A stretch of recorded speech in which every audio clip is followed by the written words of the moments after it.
welcome back, everybody. This episode's a little bit special, out of the ordinary anyway. Decided to make the trek up to the Upper Peninsula of Michigan and participate in the Mad Moose Hard Enduro. So this is put on by the AMA Extreme Championship, it's called. They do, I don't know, 10 to 12 events over the course of the year. They have a West Coast series and an East Coast series. This one falls earlier in the schedule than usual. I think they usually have this event later in the year. This ended up being on Memorial Day weekend. So I watch a lot of videos from a guy on YouTube, Zach Attack. I think a lot of you will probably be familiar with his stuff. He puts some great videos out, and he runs a lot of these hard enduros. Well, he put up a video last year from this event, and something to the effect of worst ride of his life or something like that. And if you haven't seen it yet, check it out. I'll put a link to his channel in the description here on the video, but he's got some great videos out there. But so I'd watched his video several times, and it just inspired me to go up there and give this a shot. Way outside my wheelhouse. I don't ride over obstacles like this really ever. The hare scramble or sprint enduro stuff that we do is nothing like this. And even in those, when there are complicated sections, there's usually an easy route. I don't typically take the easy route, but it is available to the racers if they want it. This event, they don't give you an easy route. You go over the obstacles. Now, saying that, you'll see I'm going around a few things here. So I had no delusions of grandeur coming into this event. I in no way expected to compete with these guys who are doing this all the time. They're following this series. I went into it with a mindset I wanted to see what these challenges were like, and I just wanted to approach each obstacle one at a time and see how far I could make it. So you'll see I'm not in a big rush through most of it. I've been describing it as 2 hours of epic fails with occasional greatness sprinkled about, and that's pretty much what this was. There were times during this race that you're gonna see that I was just like, oh my god, I gotta go over this stuff. And then there were other times where I was like, holy cow, I just made it over that. The start, so I didn't start the video right away. I didn't get the very start of the race. So we started just a couple minutes into it. They start you out. The entire property is owned by a mining company, and the motorcycle club up there, the UP Sandstormers, they have some sort of arrangement with that mining company to make use of this property. This first section just kind of zigzags you back and forth through some of these. I assume they're old pits that have been dug up, or at least partially dug up, and they got whatever they needed out of them. There's also you'll see some power lines that run through here that were zigzagging back and forth. You can see there's a hill climb off in the distance there that you'll get a much closer look at shortly. These two guys right here that I'm just catching back up with, we kind of hooked up on the start. They had a similar mindset. Go ahead. We're just gonna kind of ride at a slower pace and see how much of this we could get through. So we kind of, at the start, we actually pulled off to the side and let a bunch of B riders go ahead of us. Somehow, I signed up for the 45 plus class thinking that was the right fit for me, and in hindsight, I should have just done one of the CCAT classes, probably the 45 plus class. Those guys, it seemed maybe like it was more of a veteran pro class, I guess, because I mean most of those guys were flying. So, but it at the end of the day, it didn't really matter because I wasn't there to be competitive. So you'll see when you watch Zach Attack's video from last year, and I've seen other videos too that from other years that I'm pretty sure had them as well. They used to have a big tire section in this first pit area that wasn't there this year, which I guess is good and bad. I was nervous about it because they're big loader tires that I've never tried to get up before, but I guess I was also sort of thankful that I didn't have to try and get up it. And I'm not sure why they got rid of them. I assume it was just because of the bottlenecks that they created, and if you watch some of those other videos, you'll see what I mean.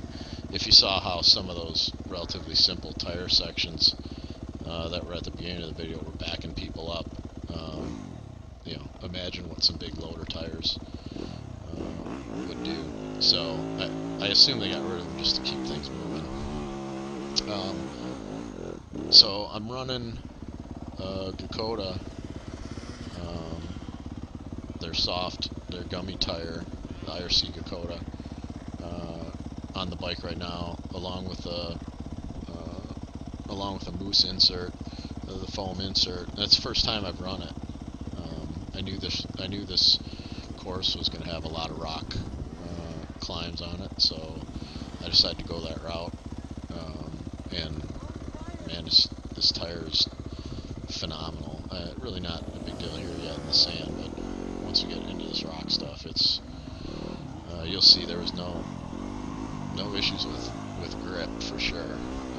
It worked great, and I was pretty impressed with how well it held up. If you feel how soft these things are, you'd think it would just get shredded, and I mean, it barely, after this whole day, I mean, the edges barely got damaged. Now, I'm sure the pro guys are destroying them after a day of this stuff, but for me, it survived just fine.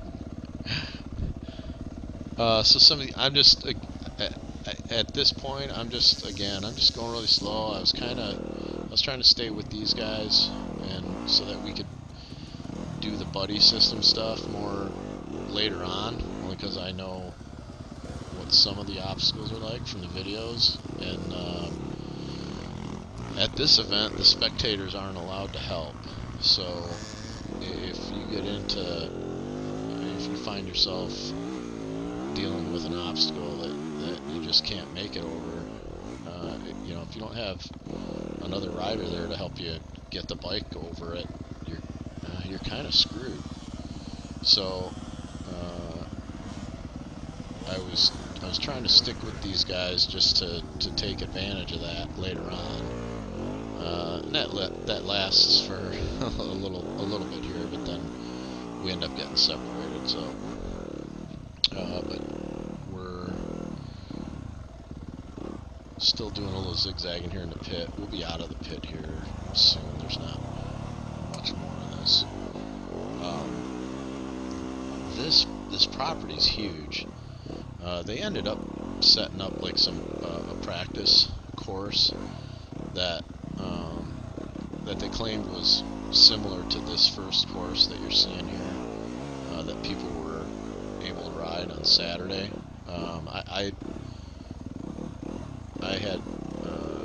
I had sort of made a weekend out of this with the family, so I had other stuff going on Saturday, so I wasn't able to ride it. But I heard that it was really cool, and there's also a lot of other trails on the property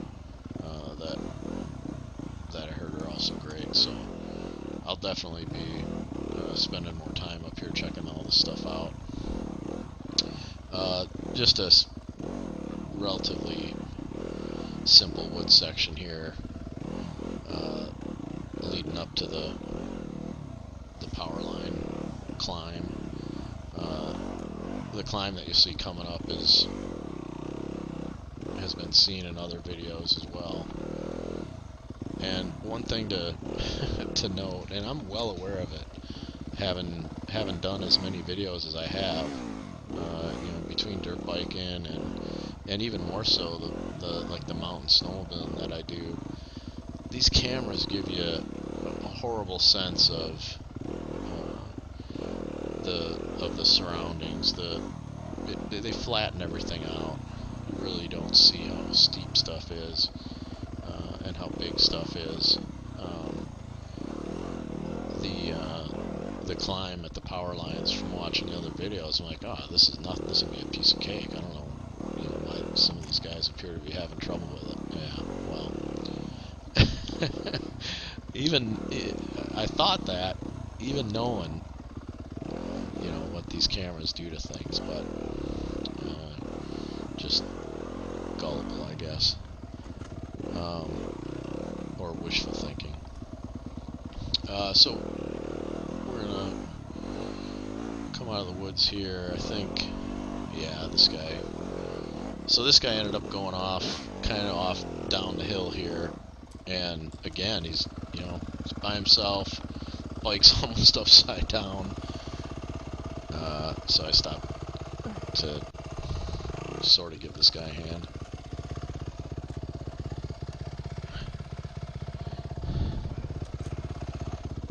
Thank you, man.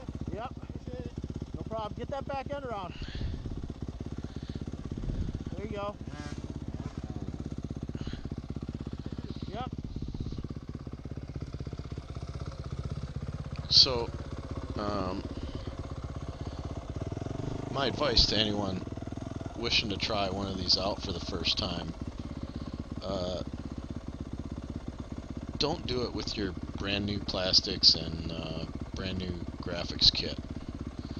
It'd be a much better idea to put the old plastics on. Because your bike is going to get beat up. So here comes the hill. These rocks at the bottom really messed me up there. They kicked me off of my intended line there, and then I got hung up.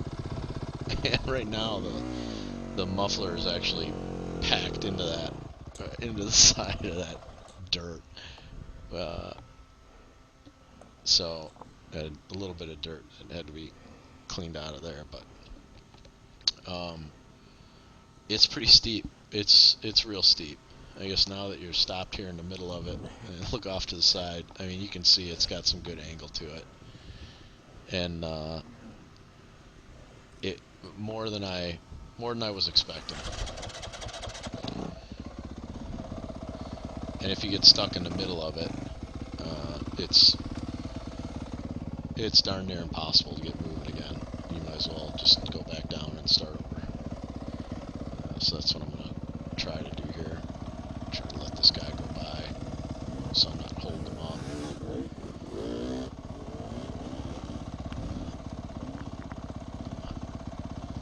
And yeah, as you can see, like with every passing rider, it changes a little bit, because they move the rocks around, knock more rocks down. These granite slabs here just get covered in dirt So there's not as much traction as you think. The key to this obstacle, and really most of them, is just maintaining a decent level of momentum so that you can get over the stuff. If you come into it slow, or if you're not going fast enough to get all the way through it, you're probably gonna be wasting a lot of energy getting out of there.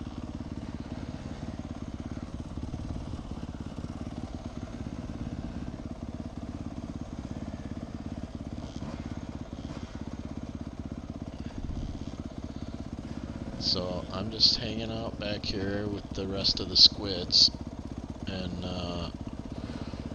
we're looking at this hill thinking, oh man, this is the first major obstacle. What have I gotten myself into?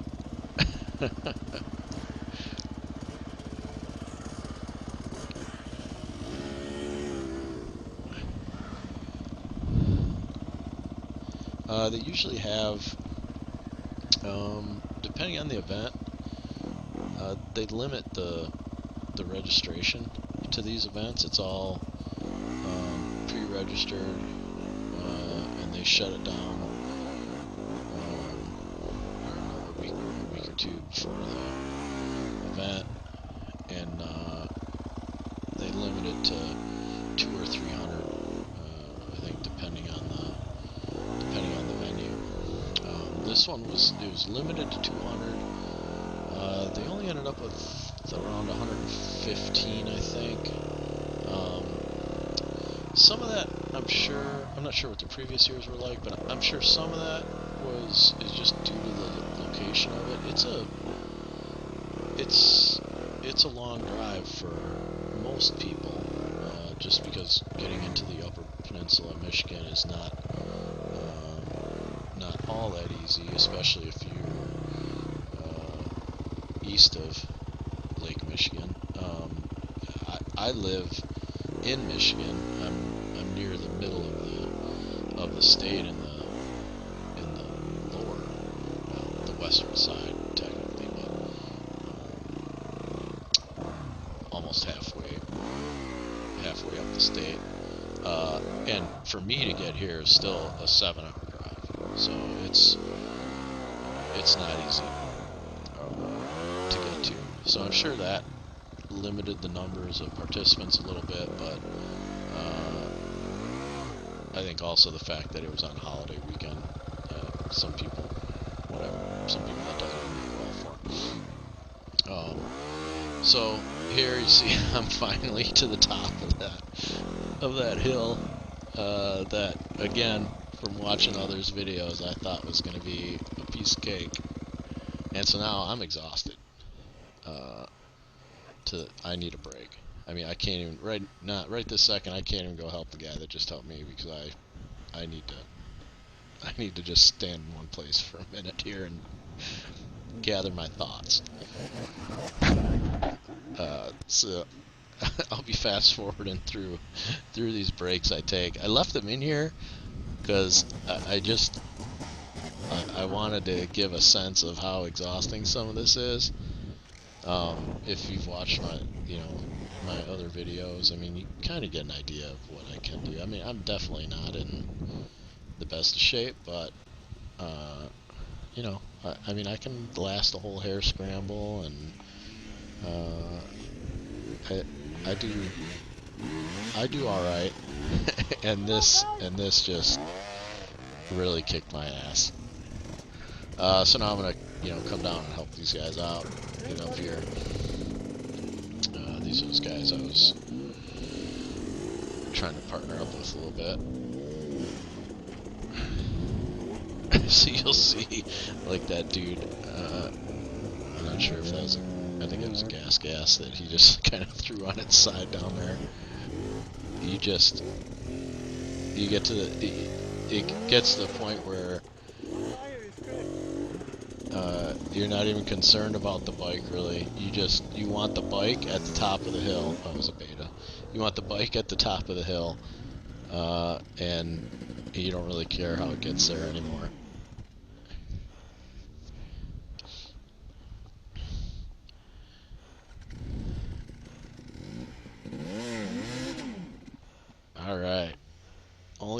to go.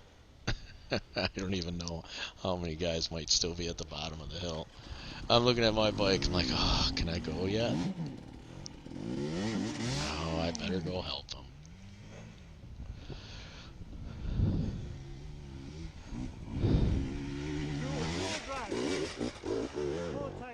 Yep, take a breather.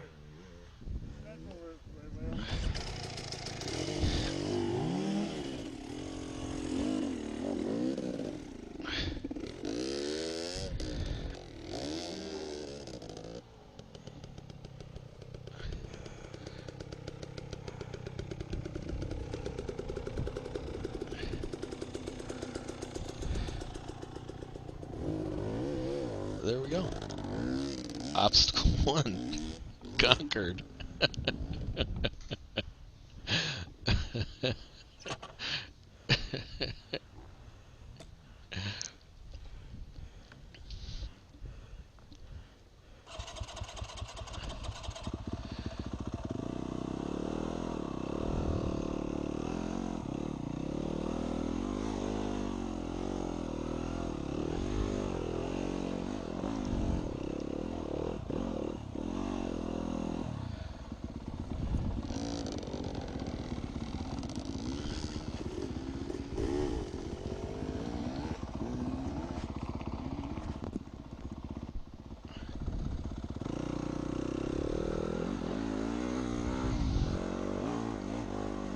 Temperatures were pretty much perfect. I think it ended up being right around 70 degrees. I want to say. It had been pretty dry up there, but they did get a little bit of rain leading into the event. That helped. The soil once you got into the woods also was great. It wasn't. It's not nearly as sandy up in the UP as it is down in the lower, especially over here on the west side. Very rocky.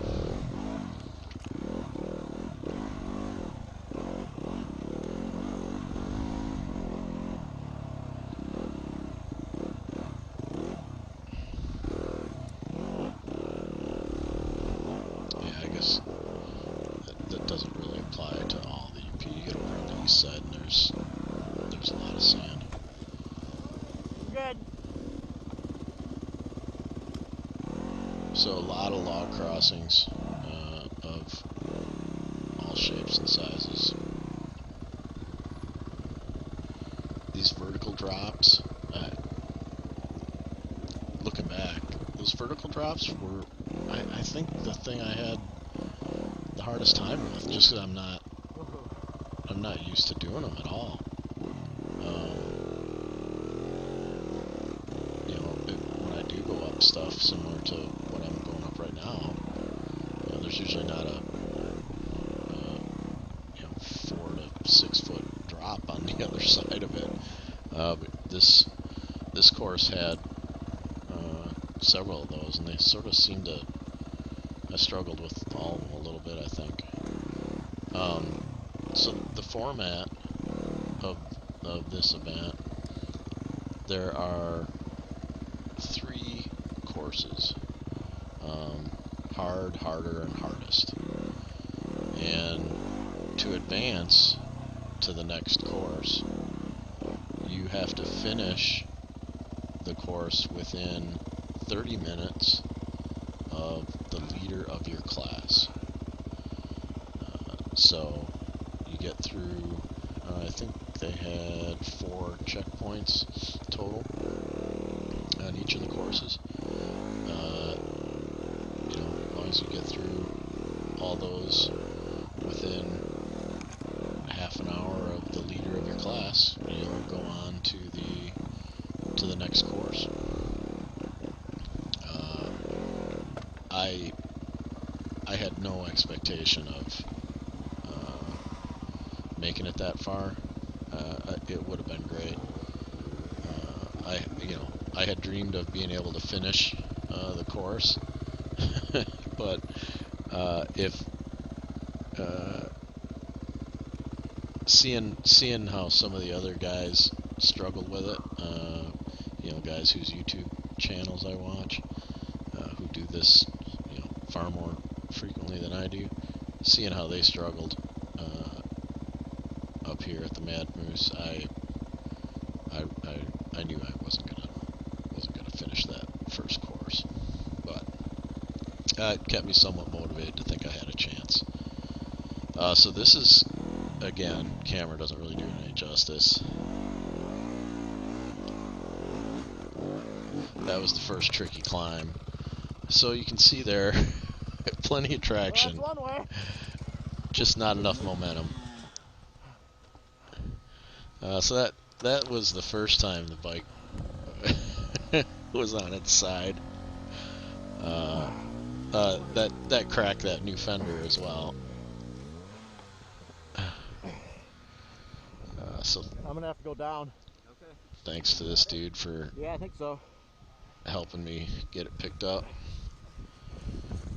Now I got to get back down this this drop and collect my thoughts. And it wasn't until then that I realized there's this alternate line up the side that was way easier. This was one of the very few obstacles where you had some, much easier line to choose. I'm tired again. And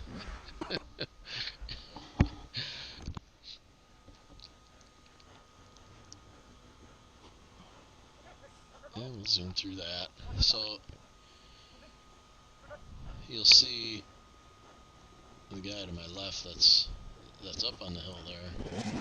Wasn't sure exactly what he was doing, but turns out he had busted his throttle housing. I assume he looped it out similar to how I did, maybe even worse. But yeah, so he's sort of sitting there dead in the water. So I take advantage of the opportunity to relax for a minute, have a meaningful conversation with a fellow racer. You busted housing? Yeah. Yeah, that's the one spare thing I probably don't carry.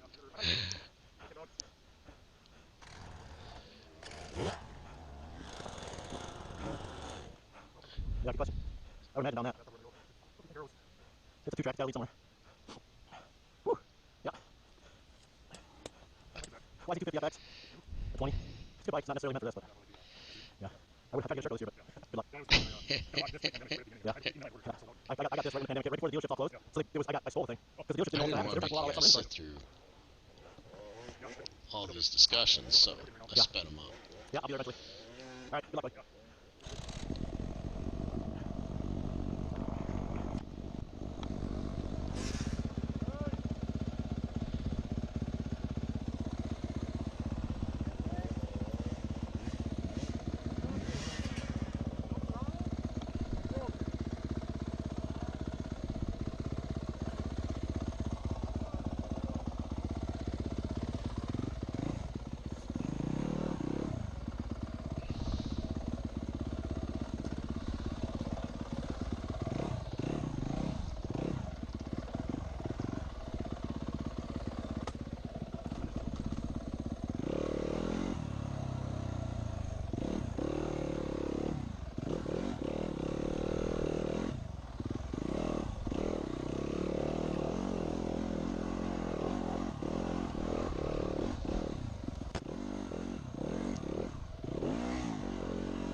already time for another break.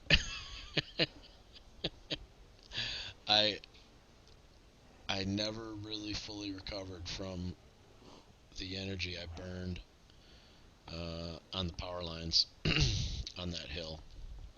Uh, it definitely had a lasting effect. Uh, and looking back, I guess that's the area I wish I would have done a lot better on was that climb. I'll definitely be going back there and practicing that climb, uh, as it seems to be a feature that they include, in all the videos that I've seen on the first course. So definitely need to work on that. Here's another one of those drops. You'll see a bunch of those.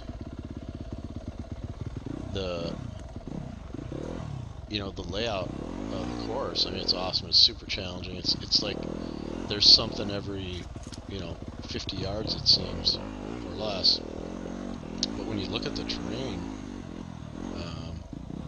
it you could almost pick any direction and lay out an awesome course out here. I mean, you could just come out here and free ride for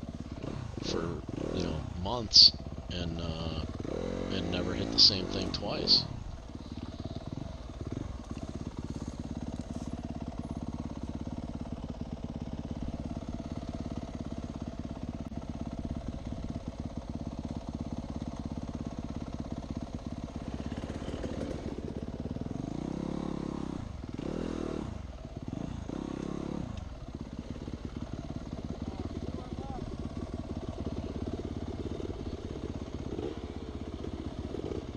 Yeah, so I saw that guy struggling. I noticed the arrow on the other side, and I thought, before I end up down there having to get off the bike, I might as well just back myself up a little bit right here and take this other line.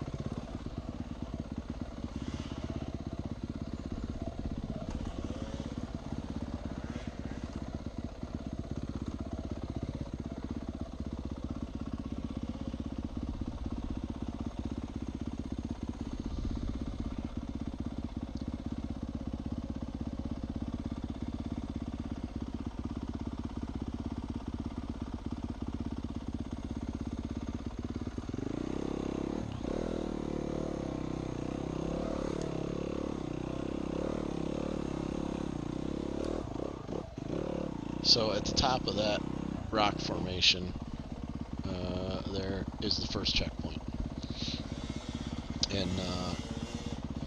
and for a while now, you've been able to hear through the woods guys struggling with this, and again, the camera doesn't it doesn't really do much justice to help you understand how steep it is, but it's steeper than it appears, and so I'm kind of trying to spot an alternate route, um, and there's a couple options. I can tell way up in the distance that guys had tried going along the right side of that wall with no idea of what's really over there. But then I'm looking over here to the left, and it seems like you could get up there and then follow that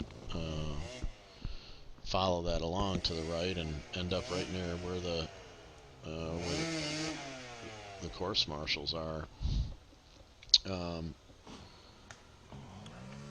I was hoping to be able to watch a few more guys try some alternate lines, but Well, they were all sticking to that one line, and it was probably the smart thing to do. When you get into this situation again, the only people that can help you are the racers. So if you block the main line, well, somebody's gonna have to come and help you, or they're not gonna be able to get through. It sucks. It may sound like a shitty tactic, but it's really the only option you got if you're not capable of getting over the stuff on your own. And you'll see here, uh, most of these guys that I'm riding with are, similar skill level, I guess, Yeah? and Hey. we're all sort of relying on each other to help us out when we can.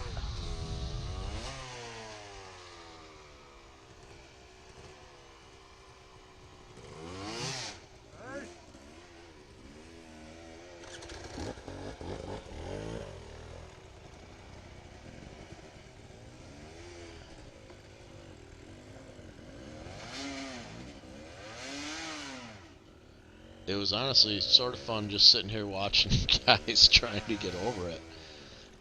There's not, so there were a fair amount of spectators at the starting area, in that pit area, which is real easy for them to access. But most of this course is pretty remote. It's not easy to get to, so you really don't see any spectators back in here. These course marshals were about it. I don't remember seeing anyone else, at least in these sections, the areas that I made it through. So here you'll see the line I'm looking at, and seemed reasonable from down there, but once I get up here, I realize that there's not nearly as much room next to that leaning tree that I thought there was. I had originally hoped that I could get around the back side of it, but because it's leaning at such an angle, it pinches that off, and you can't fit a set of handlebars through there. So then I thought, well, okay, maybe I can get over to the right of that tree and not have the bike fall down the hill.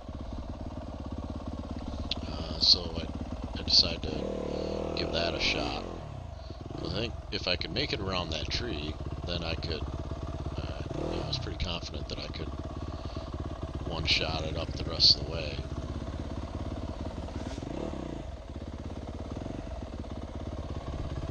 So now the challenge is just making it around that tree.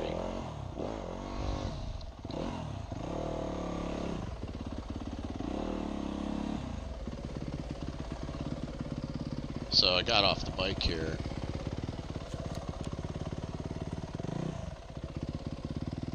To try and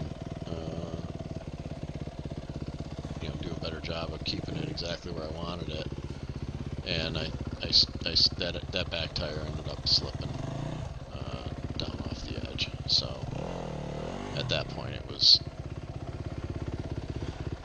this plan kind of went down the shitter.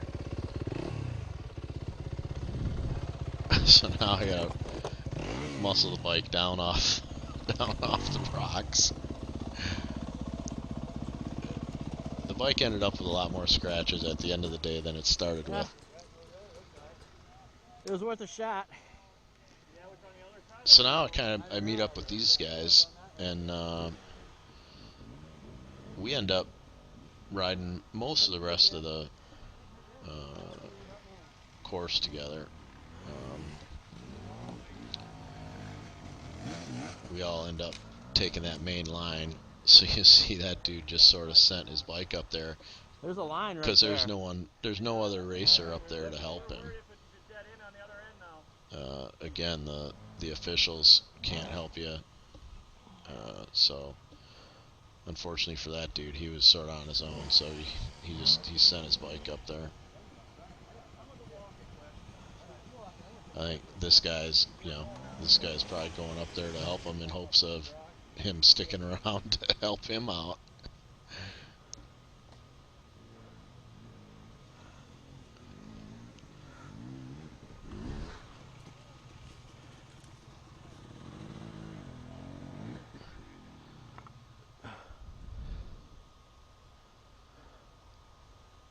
So everybody's just trying to scope out lines and see what they can do. Makeable though?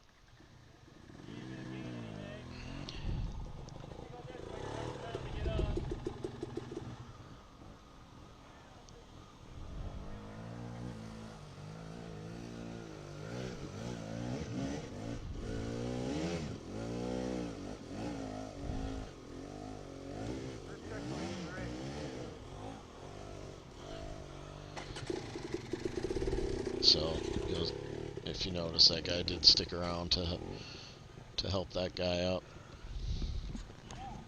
I mean, it's common courtesy, right? But you'd be surprised, not everybody honors that commitment. That unspoken commitment, I guess.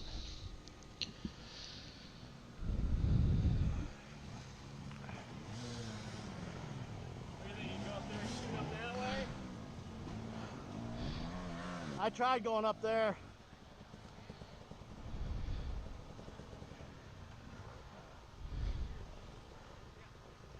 If you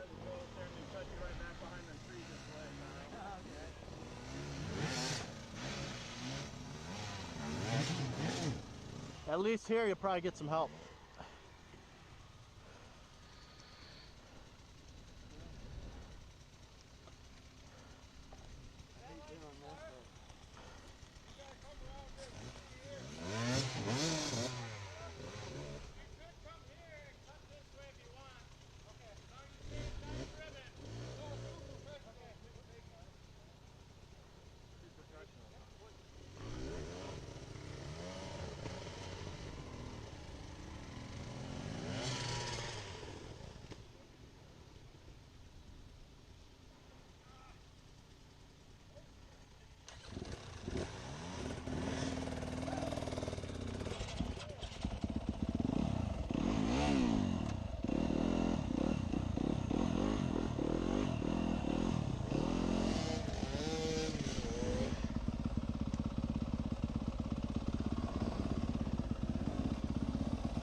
Oh, I see.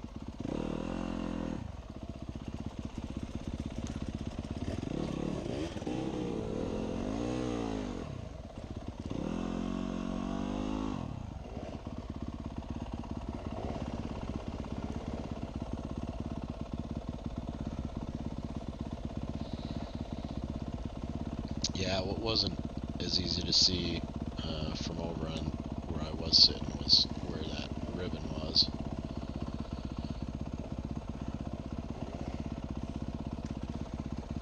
So by going up there to the right, up on that ledge where he is now, there really wasn't any advantage.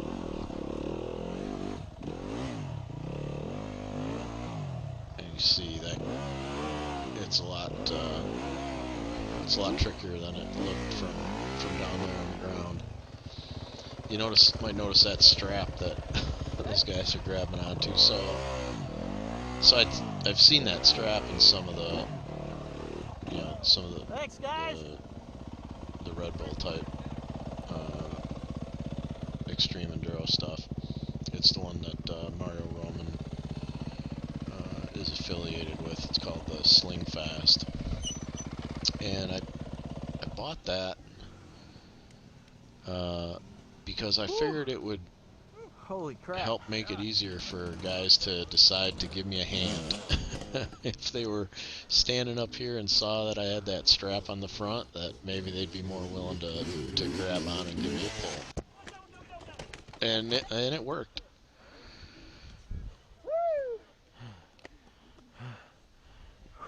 And that there was a good example of how you launch your brand new Sherco up the hill. You do a style, yo. That's the first one I've seen backed up the hill. Hey, it was a lot quicker. Trying to go forward, I think. All right.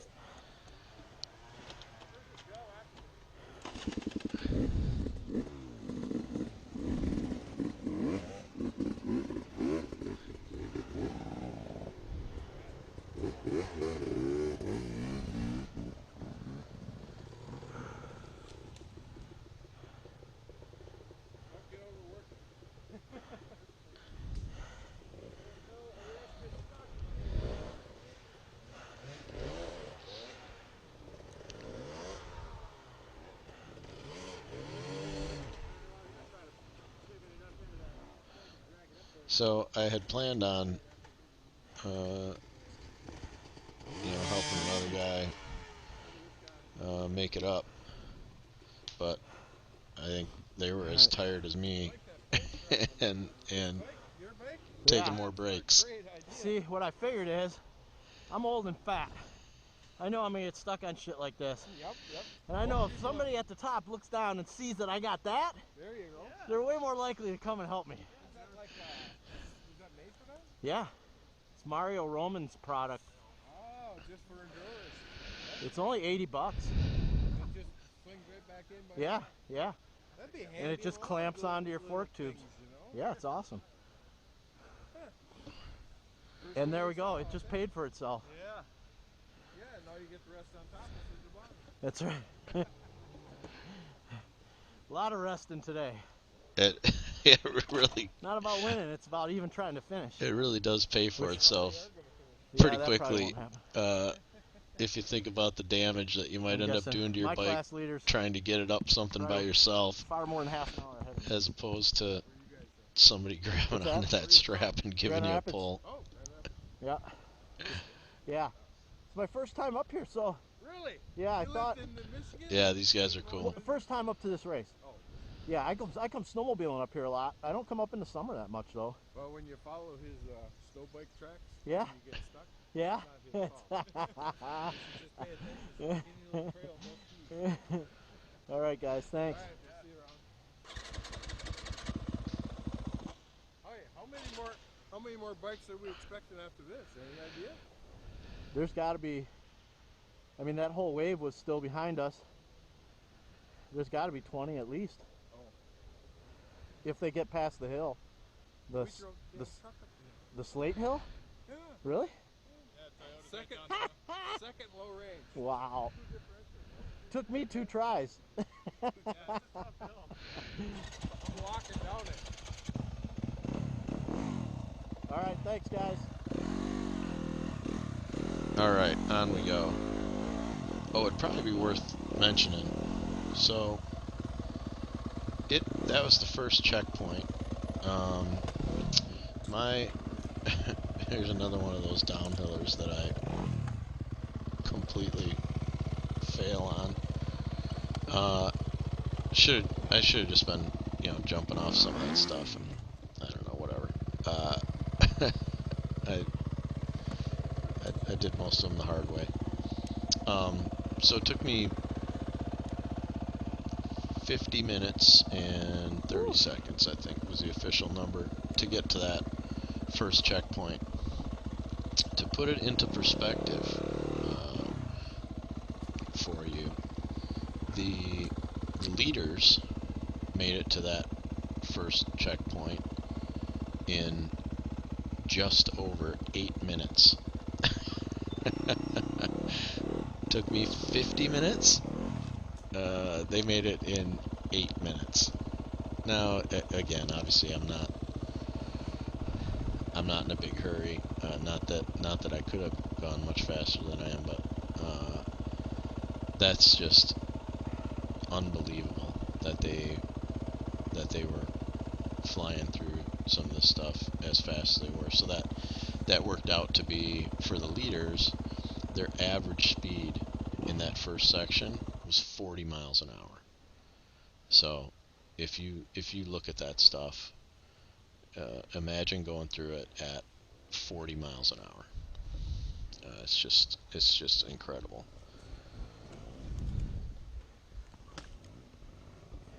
So this, there were still those guys that were ahead of me. I saw they were still up there top of this one, so I knew it must have been a little bit of a struggle. So I was letting them, get cleared out of there before I gave it my first first attempt. And again, it's all about momentum, and I just didn't have enough of it. So I'm reassessing it, seeing if there would have been a better line, and I pretty much come to the conclusion that no, you just need to grow a pair and give it more gas.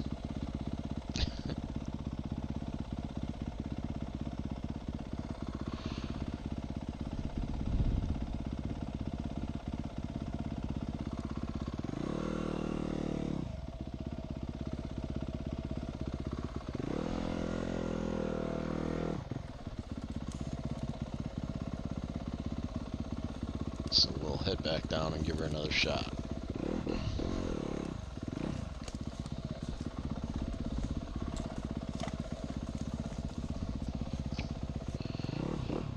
If you saw the video I put up before this one, I had just put the recluse in. Still fine-tuning it. Didn't have the engagement point with the lever exactly where I wanted it for this event. It's a really small window for the adjustment, and that's not normally the case. I made it a little bit harder to tune when I put the hydraulic clutch on. So the kit for my bike, I mean, it's intended to be used with your, with the cable clutch that comes stock on my bike. So when I replace that with the aftermarket Magura hydraulic clutch in order to lighten the efforts on the lever, it complicated tuning that disengagement point, I should say, with the lever. I also put on the Mountain Engineering lever, which has an additional fulcrum in there, which also helps reduce the pull efforts, and that provides you a little bit of adjustment too. In that there's a set screw in that fulcrum that you can adjust to also help you fine tune that engagement point. So I'm still tweaking it a little bit. I've made another adjustment to it since this moose event for the hare scramble that I actually ran yesterday. I'll be working on that video next. So I adjusted it for that hare scramble, had the engagement point really, really good, right where I wanted it, but when it got hot, the clutch was slipping a little bit in the higher gears, so I need to make one more adjustment to it. Hopefully this next one will I'll finally have it dialed in. Definitely a huge fan of the recluse, though. That's the line. This whole event here, the bike didn't die on me at all, other than when I shut it off. So that was awesome. I did upgrade the battery. I put a anti-gravity 8 cell in it. Just had a lot more cranking amps than the stock one.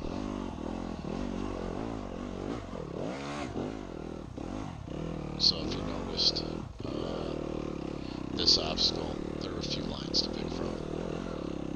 That one up the left side was a lot easier to manage than the one run right up the center.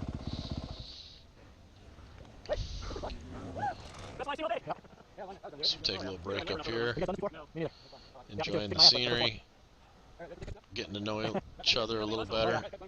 Oh yeah. He doesn't ride it. Initiating our bromance. Yeah. He's a cheap fucker, I tell you. He went around half the fucking log down to the start.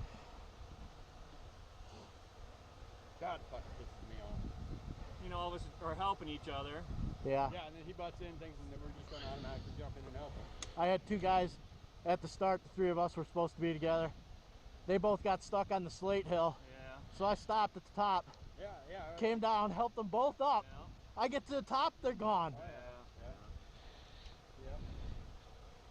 All right, ready? Yeah, bromances at the Mad Moose are short-lived. Yep. I only got 3 hours on floating here on my my seat. This thing, That's first challenge down. my whole seat ripped. My back fender seat, everything ripped off on one of them first hills. I What? looped it out. Yeah. I'm just hanging on for life on this thing. I looped it on one. That first one where it was dip and then right up again. Yeah. And there's a guy with a busted throttle cable on the right hand side. I looped it out on that one. Good, yo? leftovers of Corona. Yeah. Had fun with these guys. I still don't have to pay for smell back yet. We ended up helping each other out for most of the rest of the event.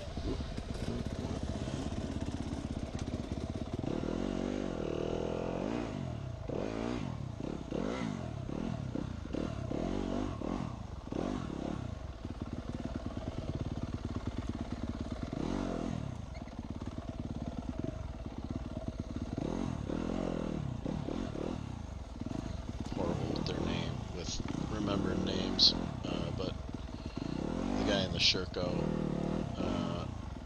his last name's easy to remember because it's Yo, Y-O, so.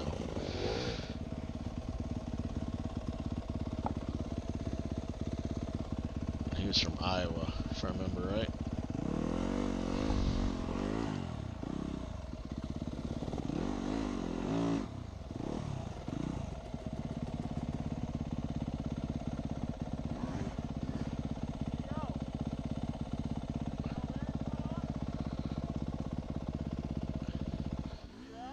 Yeah, so I was with these guys.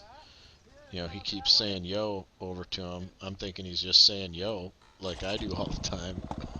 And maybe he is, but he's also actually calling him by his last name.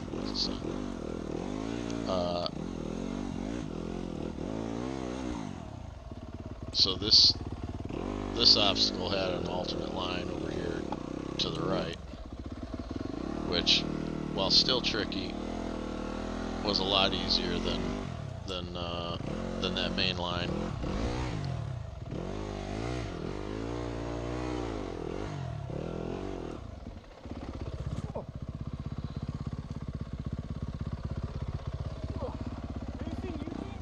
What's that? Have you seen Eugene? No. My buddy. I haven't seen him. So that was one of the guys from the beginning of the race.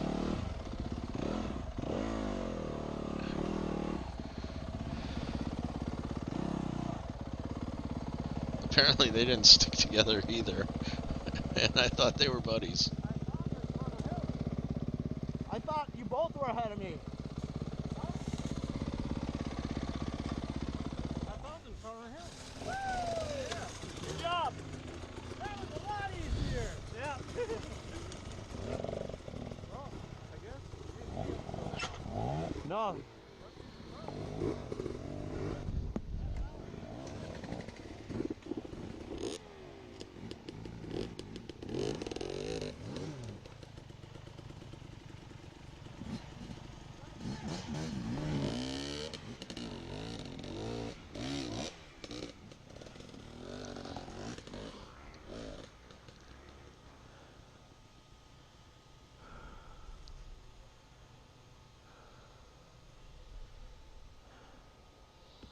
Once again, just checking out the beautiful scenery that the Upper Peninsula of Michigan has to offer.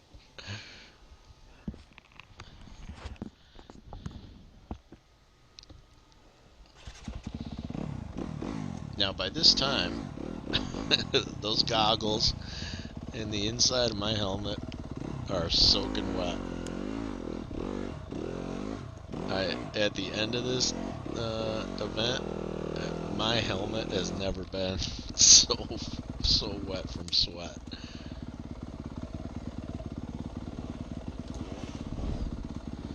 Yeah, so here we go with another one of those damn drops.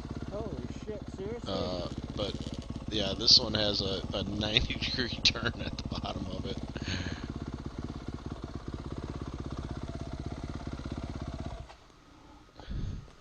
So yeah, so I'm like, well, I just might as well get off the bike here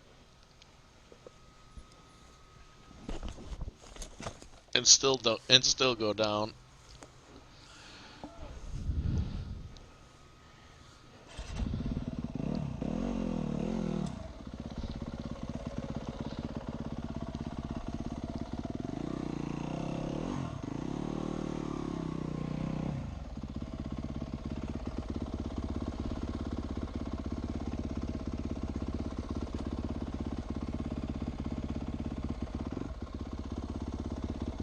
Yeah, so I think I've seen this feature in other videos from previous years, and I think actually guys have come up almost at that angle that I'm looking at it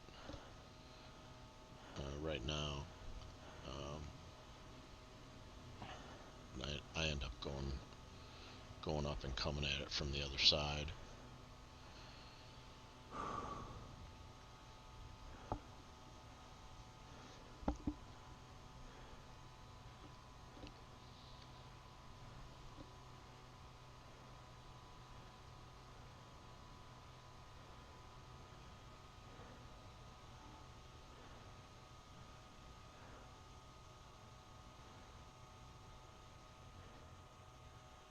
Yeah, so those other guys I was with, this is where they got a little bit of a jump on me here.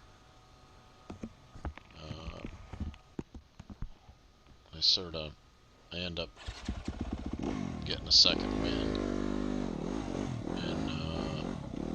and catching back up with them shortly. And then energy-wise, I seem to be doing a lot better after this point. Maybe it was just the fact that I make it up this that got me working a little bit harder. I just needed to get some backwards momentum so I could get myself a little bit more of a lead in here.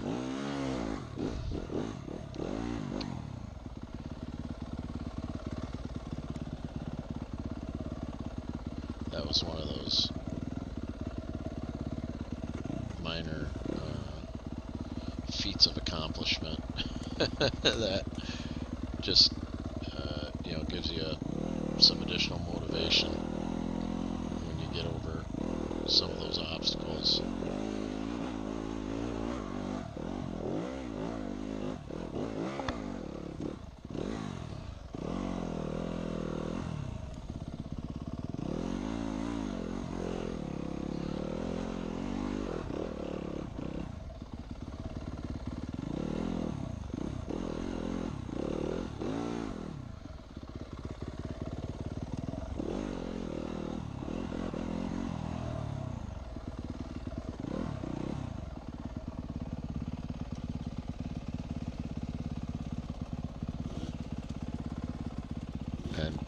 And here you go. Like I said, another, probably not even 50 yards, and you're at another one.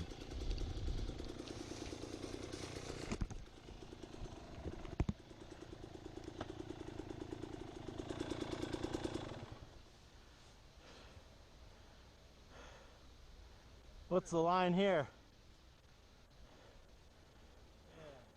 Looks to me like it's right here.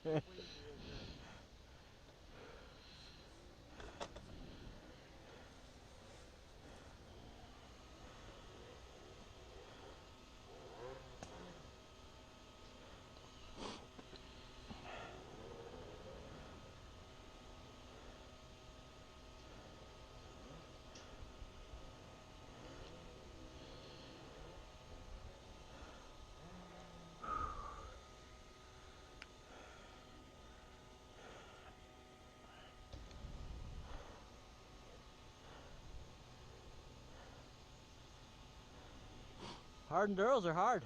Yeah.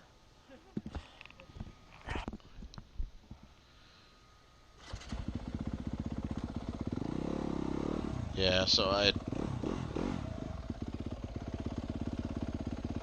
had thought I'd maybe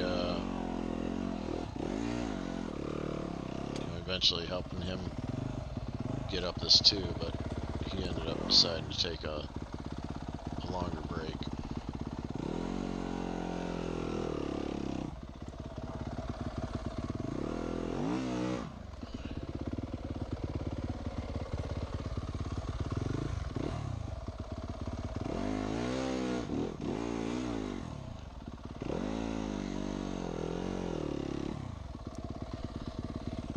And that was all that gummy tire right there.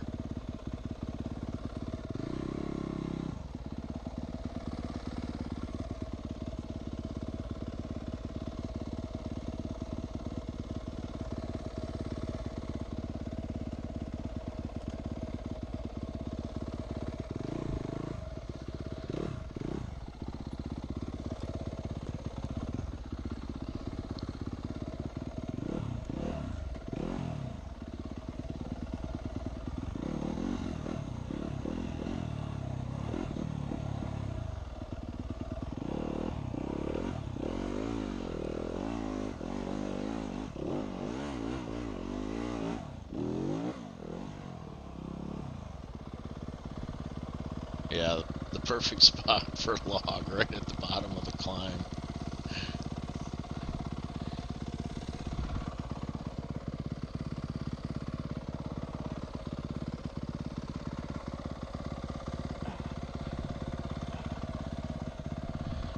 Yeah, so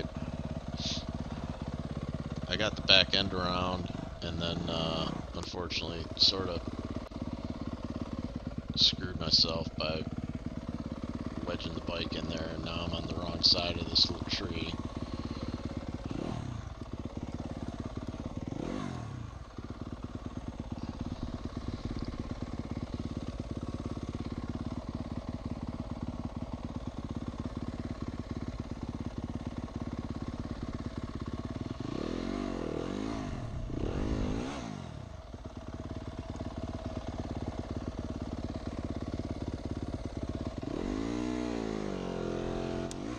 So, just go around it, I guess.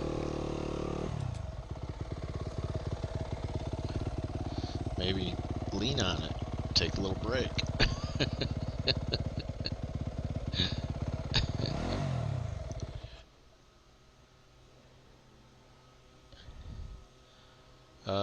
Yeah, the fan ran pretty much all day.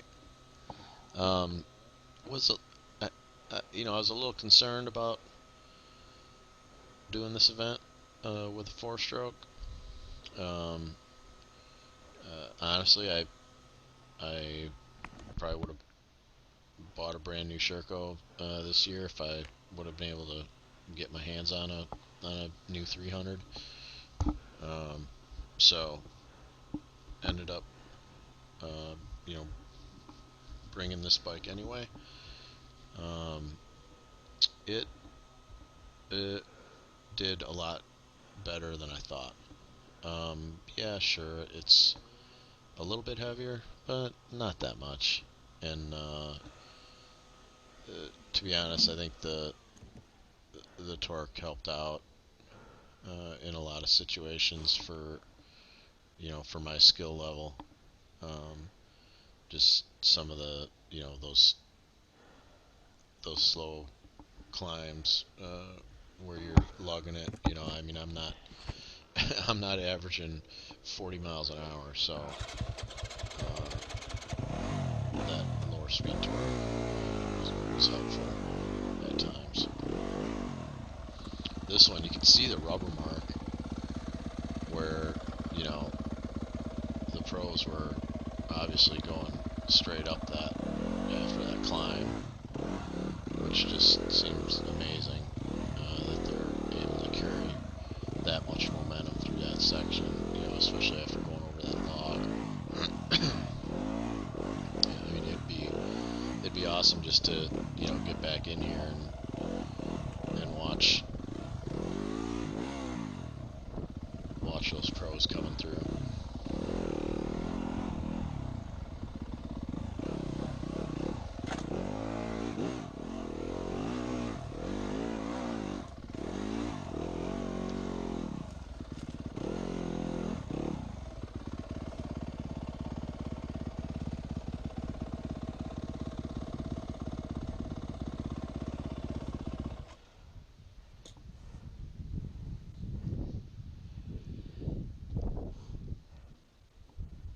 Yeah, so coming into this, I really didn't. I didn't start hydrating soon enough. That definitely didn't help my case either. If you're, um, you know, more the C class type rider, like I am, it's those sort of things really are what might separate you from, being in C class versus B class. A lot of it does come down to that preparation, and it's not just training. It's hydration is huge. Um, I'll discuss that more in the next video from the hair scramble that I ran yesterday. That was 95 degrees heat, but it it just makes such a difference. And had I been better hydrated, I don't think I'd been taking nearly as many breaks as I ended up taking here.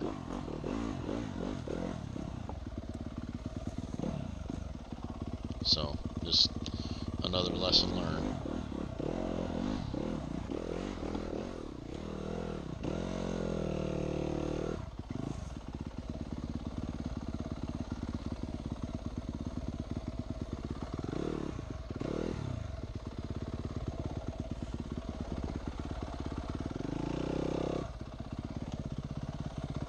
More of these downhills.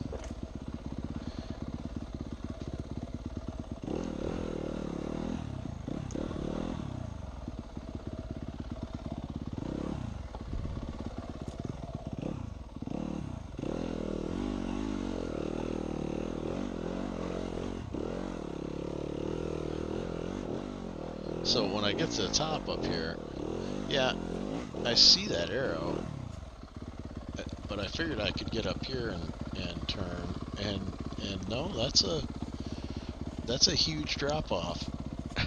So I hope nobody missed that arrow at the top and went over. I didn't see any signs of that, but I could certainly see it happening.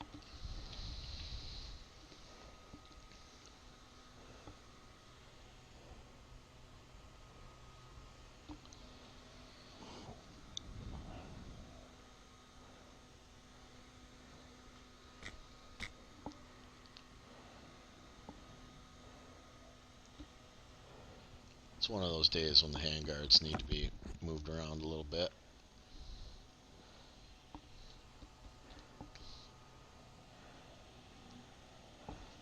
I realize that all these breaks are not necessarily exciting to be watching, but I I wanted to leave in that level of realism, just to give you an idea of what you might be up against if you decide to take on an event like this.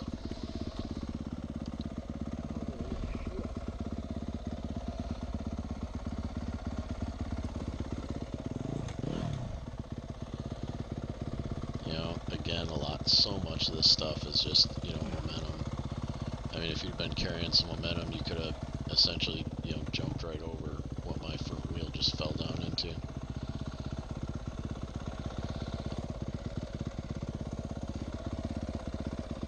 Sounds easy, but once you find yourself in the middle of the situation,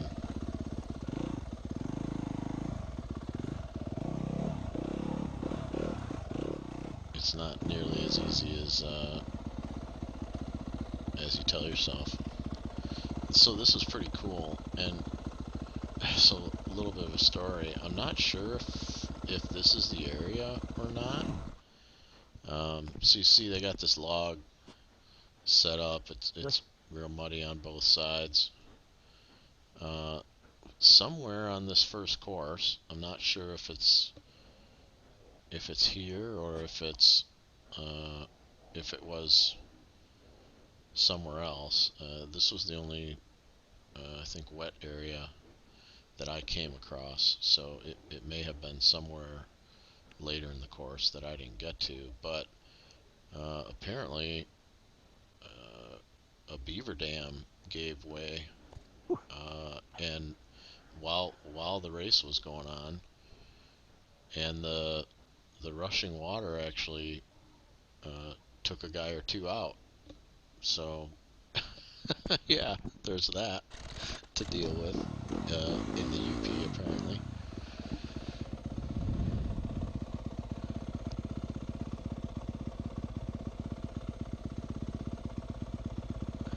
I guess one of the guys' bikes got completely submerged, so it must have been a fair amount of water. And it really doesn't look like it would have been this area, so I'm guessing it was somewhere further on the course than I was able to make it to.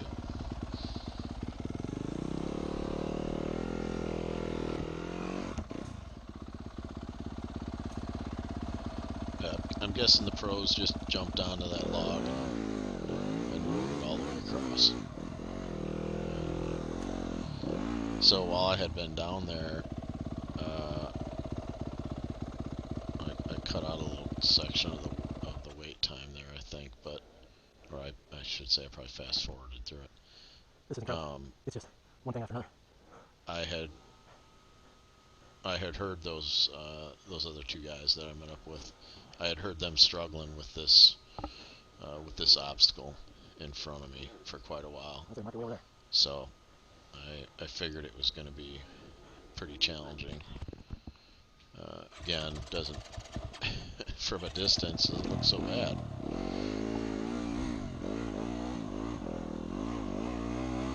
Just maintain momentum and climb up it. How hard can it be?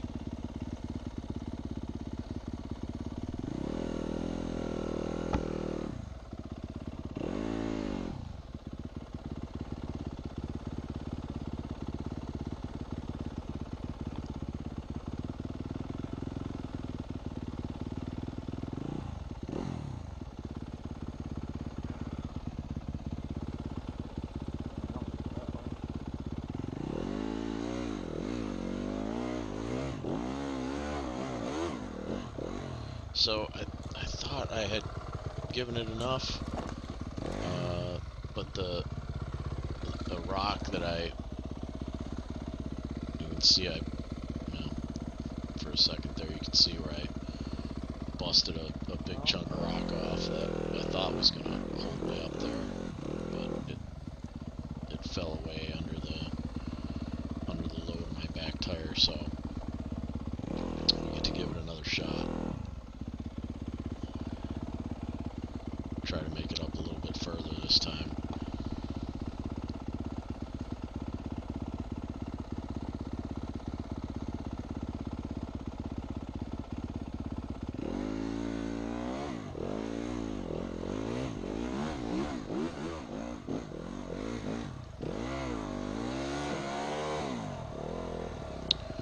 And this is where I think, traction probably would have been great if it was just the rock or if it was just the dirt. But the fact that by now in the race it's, dirt on top of the rock, traction is not so great.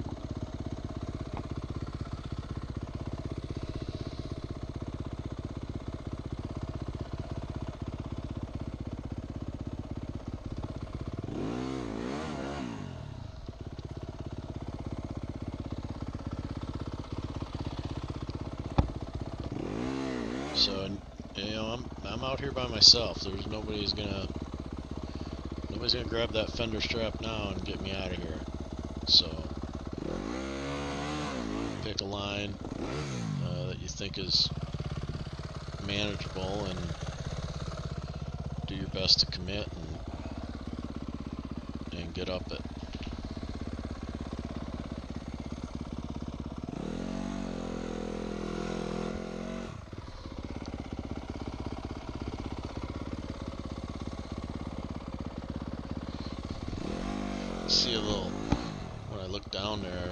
might have appeared to be a steamy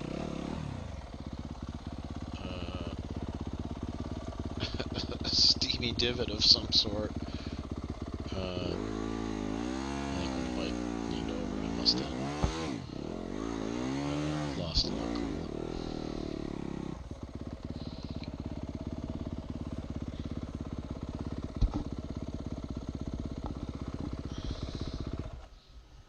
Holy shit.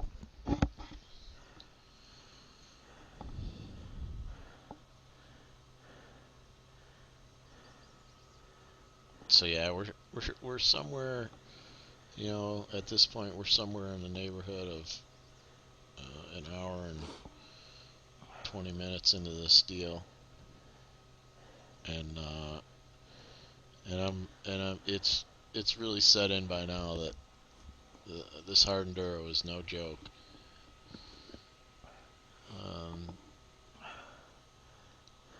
The guys and girls that are following this series they're on another level.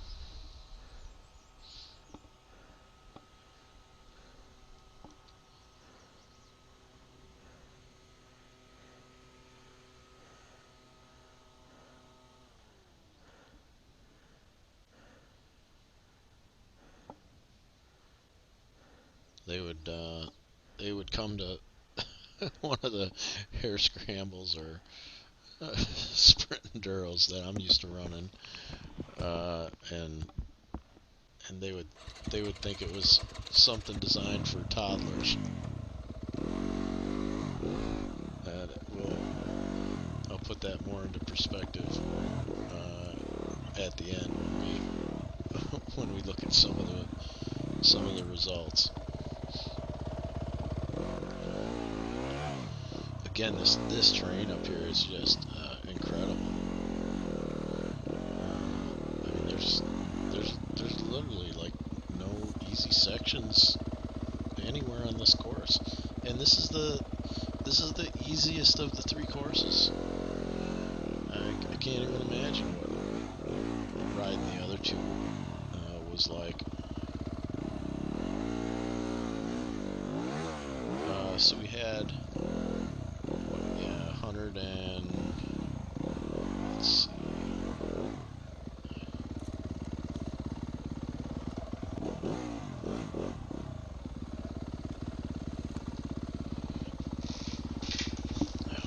Get a total count here on the number of people that were in the race, and I'm seeing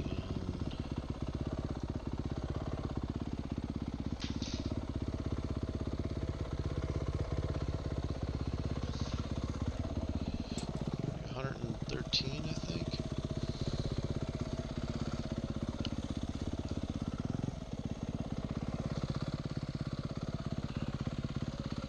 Yeah, it looks like 113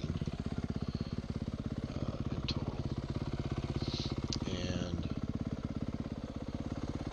of that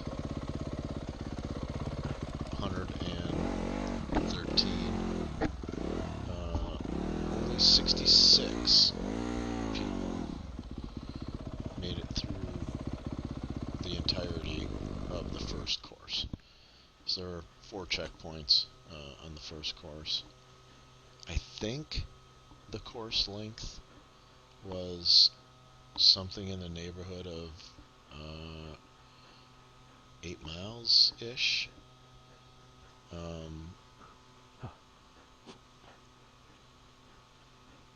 So that is, if you consider the times that it took to complete that, 8 miles or so, whatever it was exactly. Whew. All right, 3.4 miles so far. It's unbelievable. I think right there, part of the the audio that I had fast forwarded through, my odometer I think was at 3.5 miles at that point. So, up to this point, it's taken me about an hour and a half to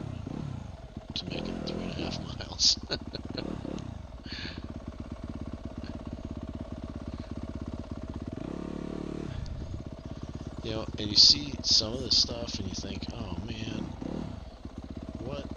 what asshole ran the course this way just to, you know, throw an obstacle right in front of a, you know, this downhill drop off a log right in front of a 90-degree, you know, turn. And, and it's really, they did not have to go out of their way to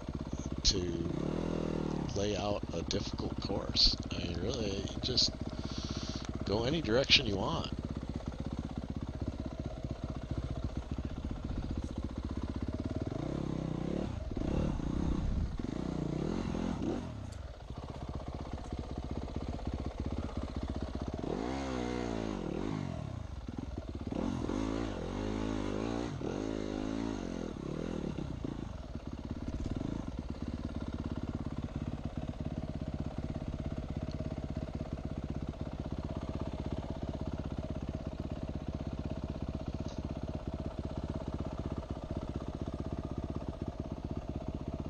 Man.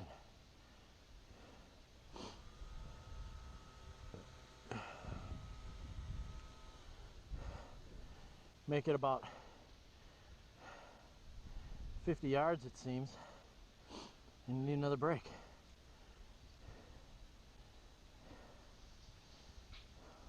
Not even 50 yards at some points.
So I think I didn't realize it at the time.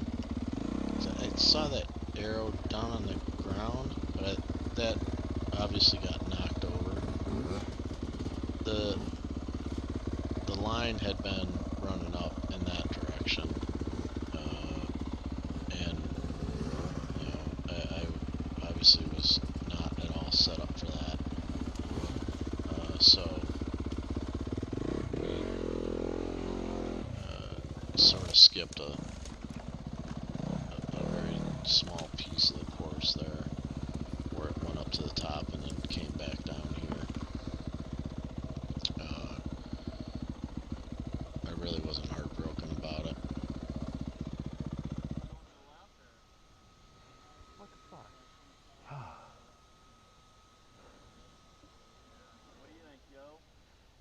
want to see the guy at the KTM do it first. The older KTM.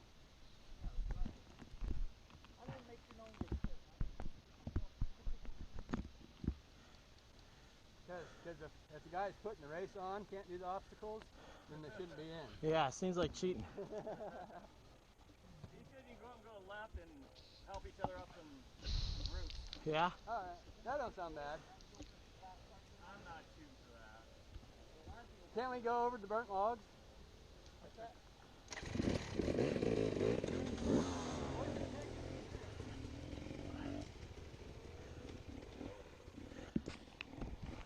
Yeah, so this wall was pretty impressive, as you'll see when we get a bit closer. Oh, no shit. This is another this is another spot where it would have been I couldn't see it from back there. pretty cool to see the pros getting up it. Yeah, you made it without help! So you see, he just sort of sent his bike up there, up an alternate line that apparently no one had used yet, which I thought was interesting, because I'm not sure how else some people got up that, because I can't imagine they all went up the main line. Maybe there was something. Maybe there was another line here that I didn't see, but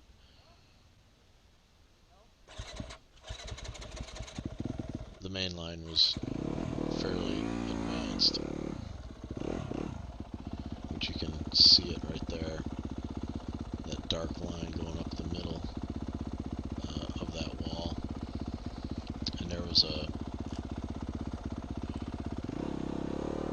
you had to have the front end up when you hit the wall, just to get up there. And doing that, just because of the terrain leading up to it, would not have been that easy. So it would have been pretty cool to see some of these people getting over that. I haven't had a chance to watch other videos put up from the event yet. I'm sure there's several out there by now that would show you how they were getting up this. So you see that kicker down at the bottom, and then that next section's almost vertical, and then it sort of angles out again. You need to get the front wheel up over that vertical section, but there's not a lot. There's not a lot of room to get some momentum, and there's definitely not a lot of traction right here. I'm guessing the pros were probably flying when they hit this, so they probably hit that little kicker and just jumped all the way to the top. But you can hear we're sort of breaking new ground up there. Holy shit, man.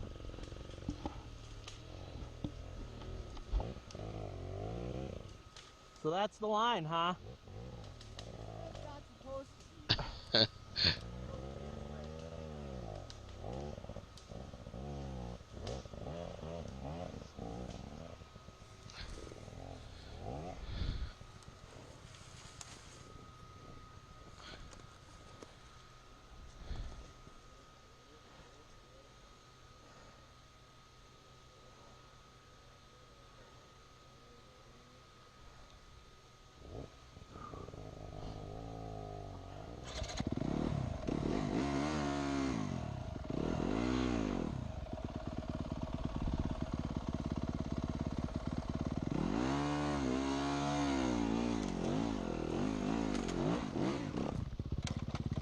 And that was kind of the second Well, that didn't go quite as planned. major slam to the ground. It just didn't stay up there. It didn't bite on anything.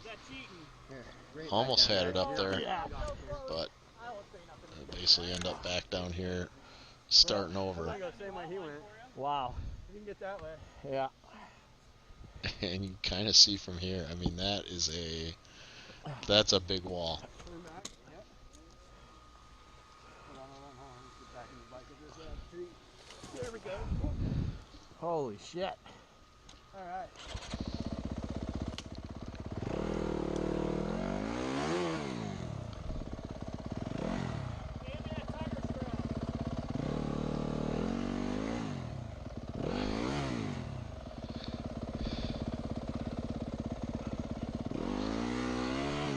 There, that strap comes in handy again.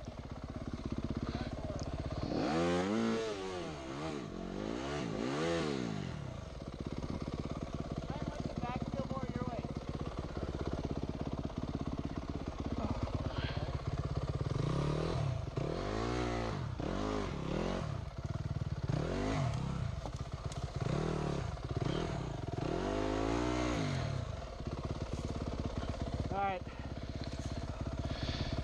That's the key. Here we got all ramps down. Holy shit.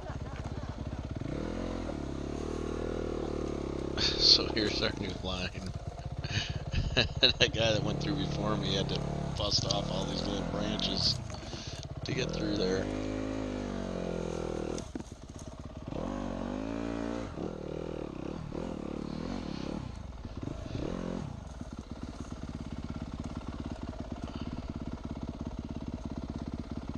That is just something else.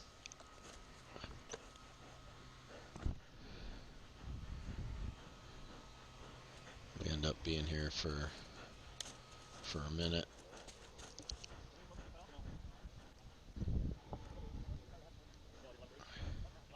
Fuck. Yeah, you did a hell of a good job for me. Yeah, I got lucky a couple times. I just kept stopping and taking a little break before each one.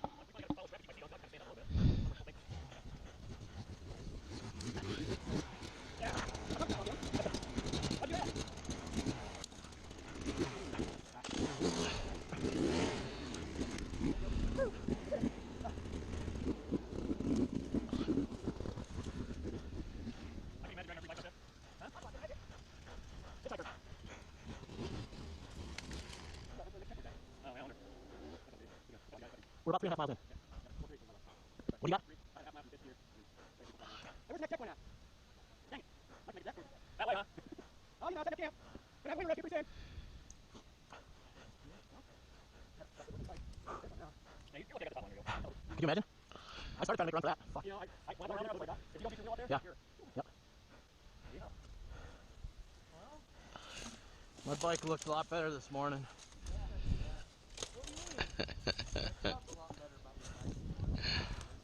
Yeah, don't go into I'm this gonna go find thinking Zack Attack in the pits and punch him. thinking you're not gonna have His any fucking video is scratches. what inspired me to do this. And then for most of this race, I'm thinking, oh, that Zack Attack. Why did I watch that video? And then apparently I wanted to I wanted to say hi to him, meet him at this event, but apparently he didn't make it to this one, so I wasn't able to say hi and thank him for turning me on to this pleasurable experience.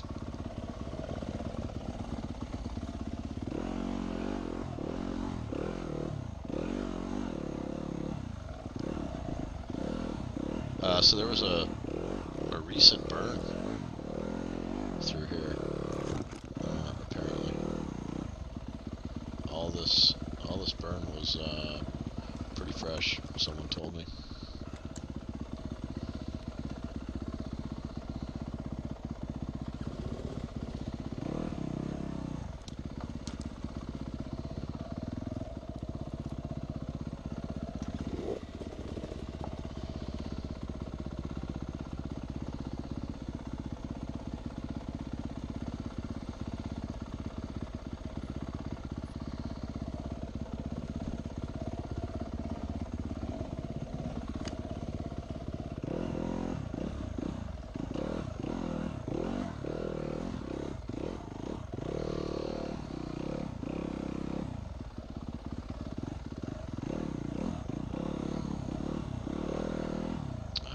I guess burn is probably not the right word. That implies it was intentional, which this clearly was not.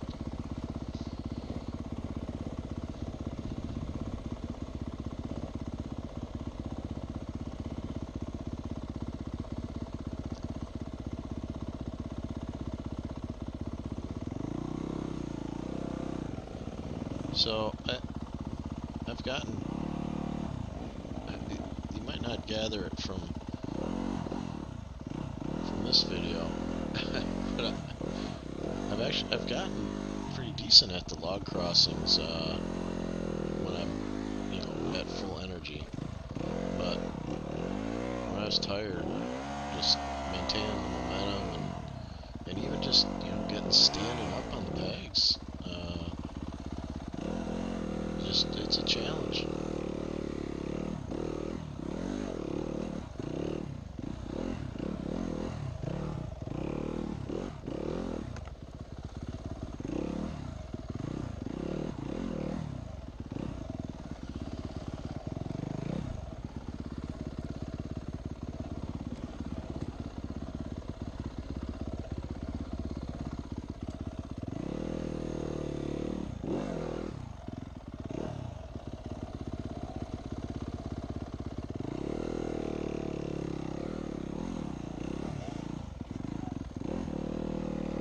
So I saw him launch his bike there, and I'm like, oh man, I'm gonna send this thing and just watch. He's gonna drop right off that off of that cliff to the right. So that's what I didn't want to happen.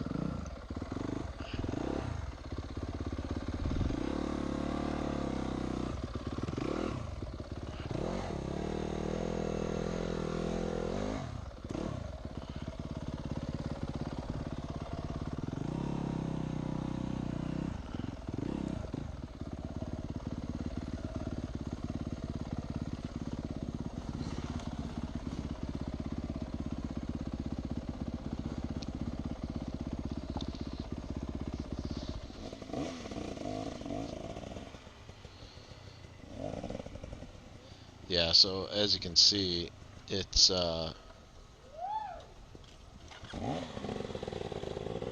it's much easier to get through this, um, as a beginner to this type of riding. Much easier to get through this if you've got someone that you can buddy up with, and just sort of you know help each other get through some of this stuff. Uh, don't go into one of these for the first time thinking that you're going to be able to get through everything on your own. If you can, awesome, but I definitely wouldn't plan on it. To put it into perspective, this first course that we did, none of the sea riders completed the whole thing.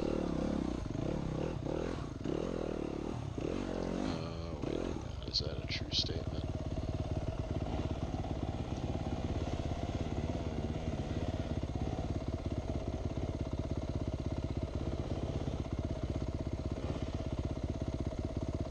Yeah, it is a true statement. So no sea riders.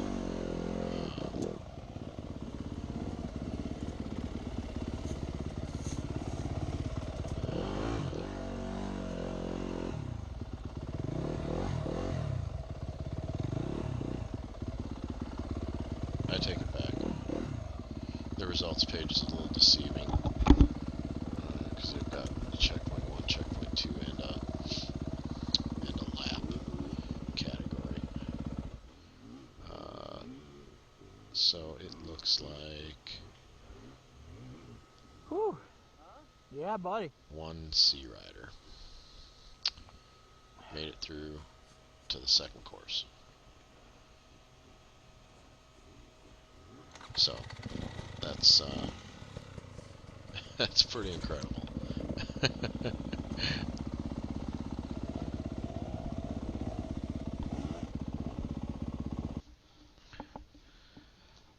And that's where the video ended. So they they ended up pulling us off the course shortly after the video ended. They have time limit, and they do send a sweeper through. The sweeper didn't actually make it to us. One of the officials ended up on one of the two tracks that we were crossing. He told us that the sweeper was on his way. We were close to the second checkpoint, but we didn't make it all the way to the second checkpoint. He said we probably could have made it to the second checkpoint by the time the sweeper would get to us, but that they weren't keeping times anymore, and the officials might not still be there. So Tristan there took the win over Cody. Those guys were just incredibly close. The last two courses, the second course and the third course, they were battling it out over 10 seconds. So that's pretty amazing. I saw some pictures of those courses, but I haven't watched the video yet. They had two pro women at the event, and I gotta tell you that I was so incredibly impressed with how they did. Louise, the winner here in the foreground, she made it through all three courses. Rachel did awesome as well, making it almost through the third course. Just unbelievable that those girls are just kicking the crap out of most of the guys that are trying to do this. Had a super awesome time up there. Um, was very challenging, as I expected it to be. It certainly didn't disappoint in that regard. I did learn that that whole area is open to the public to ride, year round. Um, you don't need to be a member of the club. You can camp right on the property there, in the uh, same staging area where they have the event, for free, no charge. Of course, there's no amenities or anything, but um, it's you know uh, it's definitely worth making the trip up there if you wanna experience some of this type of riding. Maybe not under the setting of a race, or if you just want to spend a weekend up there with some buddies. I mean, it, you'd have a hard time finding anywhere, at least in the Midwest, that would offer terrain like this, and challenges like this. So me and my buddies will definitely be making the trip to spend more time riding this kind of stuff, and I'll definitely check out more of these hard enduros when when there's one nearby. Likely not something that I'm going to travel a long distance for, but there's luckily there's a few within 7 to 10 hours driving distance for me, so uh, I'll likely check out another one. Probably not until next year, and I probably will have another bike. Probably pick up a two-stroke for that type of riding, and I don't know, maybe not a brand new one.